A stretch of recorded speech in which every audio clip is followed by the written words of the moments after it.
Hello, fourth graders. Mrs. Hinterliter here, bringing you your weekly comprehension strategy. This week, we're going to be focusing on figurative language, specifically similes, metaphors, and hyperbole. So join me through this little PowerPoint presentation as a nice review of the similes, metaphors, and hyperbole figurative language that we've worked on this school year. And then you'll be able to apply it to your other comprehension skills throughout this week. All right, so let's start with simile. A simile is a figure of speech that compares two things that are not normally alike. Many similes use the words like or as. So let's take a look at a couple examples here. The dog was like a rug laying on the floor. So I'm comparing a dog and I'm comparing a rug. Not two things that you would usually compare, but for the purpose of a simile, we're going to compare them. So the dog was like a rug laying on the floor. I'm able to compare dog and rug because I'm using the word like. The next one, the girl runs as fast as a tiger. What two things am I comparing in this sentence? The girl and a tiger. And I'm using fast as the description to compare the two nouns, girl and tiger. The girl runs as fast as a tiger. All right, ladies and gentlemen, it's your turn. I want you to pause the video and I want you to come up with a simile that compares a tree to an animal. Remember, you want to use the words like or as. Go ahead and pause the video and come up with your own simile. All right, maybe you came up with something like the giraffe is as tall as a tree. Let's take a look at some simile practice. I have a short poem for you here. I want you to read it to yourself as I read it out loud, and then we'll talk about all of the similes that we can find. Black as words on printed pages, sad like tigers locked in cages. Long as thread unrolled from spools, straight like legs on wooden stools. Quiet as a school at night, happy like a bird in flight. Tight as fuzzy skin on peaches, white like dunes of sand on beaches. Cold as scoops of frozen peas, fun like writing similes. So go ahead and pause the video now, and I want for you to highlight, use your finger to, point them out, but I want you to find as many similes as you can find in this poem. All right, fourth graders, there is actually a simile in each line. So let's take a look at that. Black as words on printed pages. See my as there. Sad like tigers locked in cages. So I'm comparing tigers and I'm saying that they are sad because they're locked in cages. Comparing those to the black words on the printed pages. Long as thread unrolled from spools, straight like legs on wooden stools. So we're comparing words to all of these different things. Quiet as a school at night. We see the as. Happy like a bird in flight. I see the like.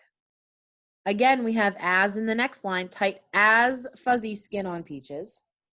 White like dunes of sand on beaches. Last two, cold as scoops of frozen peas. Fun like writing similes. So when you're working with your similes this week, make sure you're looking for the like and the as when you're comparing two things. Now, similar to similes, we have metaphors. Metaphors are a figure of speech that describe usually one thing as something else, and it typically uses is or are. So let's take a look at these describing features of the metaphor. My book is an adventure. I'm comparing my book to an adventure and I'm using is. It is an adventure. She is the apple of my eye. My room is a disaster. How many of you can use that metaphor? All right, it's your turn, fourth graders. I want you to compare your favorite game, whether it's soccer, basketball, baseball, maybe it's a video game like Mario Kart or Roblox. I want you to compare your favorite game to another thing using is or are. Go ahead and pause the video and create your own metaphor.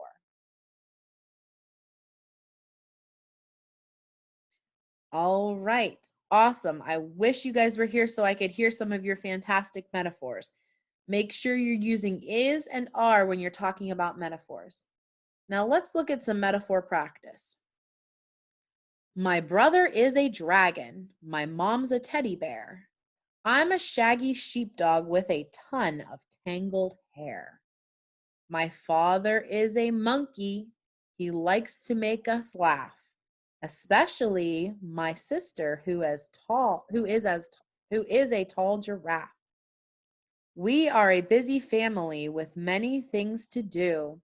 Our home is always happy, but sometimes it's a zoo.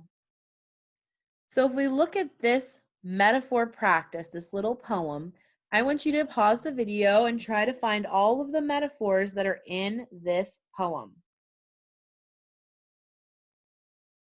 Now, almost every line here, if not all, has a metaphor in it. So let's take this part by part.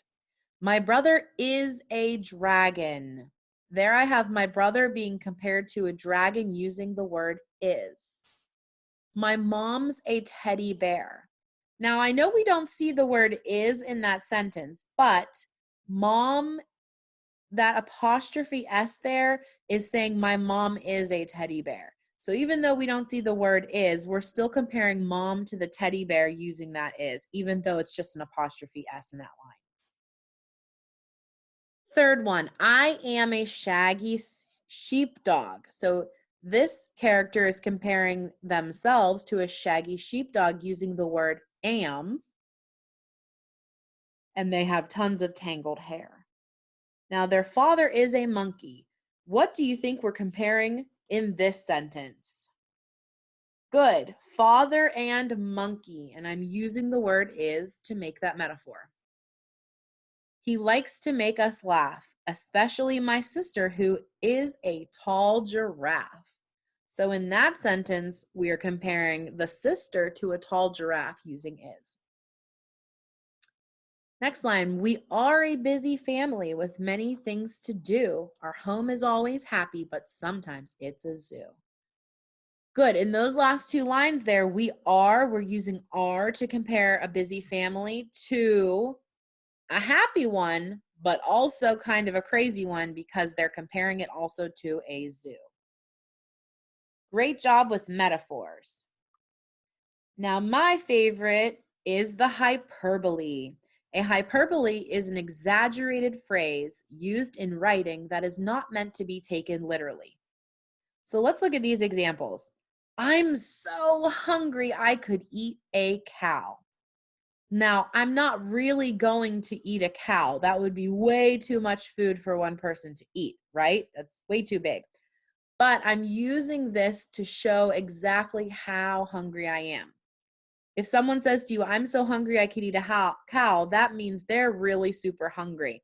And they're using an exaggeration to really explain how they're feeling. Let's look at the next one. I'm so tired I could sleep for 3 days straight. Now we know, boys and girls, that we're not going to be sleeping for 3 days straight, right? That would be way too much for a person. But this is an exaggeration so that you know how tired this person is. Okay, last one, your turn. I need you to create a hyperbole about how fast you can run. Go ahead and pause the video and come up with a hyperbole. All right, ladies and gentlemen, let's take a look at some hyperbole practice. So let's look at this short poem. Welcome to our restaurant where everything's gigantic. 100 waiters hold one dish. Our kitchen can get frantic. Our soup is deeper than the sea. Our noodles stretch a mile. The bread is longer than a train. It's sure to make you smile. We pile our peas up mountain high. One cookie hides the moon. We pour our iced tea into boats. We hope you'll visit soon. So let's try to find all of the hyperboles or all of the exaggerations in this short poem about a restaurant. Welcome to our restaurant, where everything's gigantic. We could probably say where everything's gigantic is a bit of a hyperbole, but there are some better examples in the poem. 100 waiters hold one dish. Would 100 waiters really hold one dish at the same time? No, that's definitely an exaggeration. Our kitchen can get frantic. Yeah, it probably can if there's 100 waiters with one dish each. Our soup is deeper than the sea.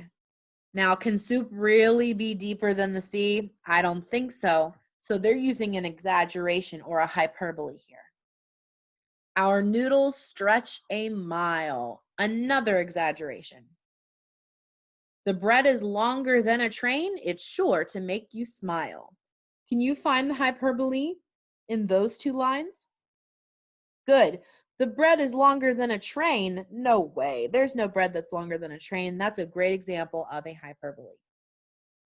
We pile our peas up mountain high. Well, I don't think that we can create a mountain high pile of peas. So there's a good example of a hyperbole. Our cookie hides the moon. What do you think they're trying to say in this line using a hyperbole? One cookie hides the moon. What they're trying to say is that their cookies are so big that they're bigger than the moon. Okay, so that is definitely an exaggeration. Last but not least, we pour our iced tea into boats. We hope you'll visit soon.